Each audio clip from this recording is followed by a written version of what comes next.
అందరికీ నమస్కారం అండి. Welcome to Teja news. ఈరోజు తాజా వార్త. రాష్ట్రంలోని పేదలకు మన ఆంధ్ర రాష్ట్ర ప్రభుత్వం స్మార్ట్ రేషన్ కార్డ్స్ అందిస్తున్న సంగతి తెలిసిందే.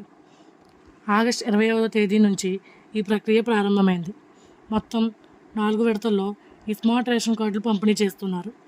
అదేవిధంగా ఈ క్రమంలోనే ఆఖరి విడత స్మార్ట్ రేషన్ కార్డుల పంపిణీకి అధికారులు ఏర్పాట్లు చేశారు.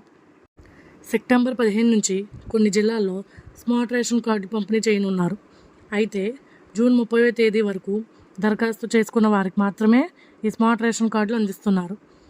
జూలై 1 నుంచి సెప్టెంబర్ 30 వరకు ఈ యొక్క రైస్ కార్డ్స్ కోసం దరఖాస్తు చేసుకున్న వారికి 2వ విడతల స్మార్ట్ రేషన్ కార్డులు అందిస్తున్నారు. అలాగే మన రాష్ట్ర పౌర సరఫరాల శాఖ మంత్రి అయిన శ్రీ నాదెండ్ల మనోహర్ గారు అధికారులు తెలిపారు. అలాగే మన రాష్ట్రంలోని ఈ యొక్క స్మార్ట్ రేషన్ కార్డులు పంపిణీ జరుగుతుంది.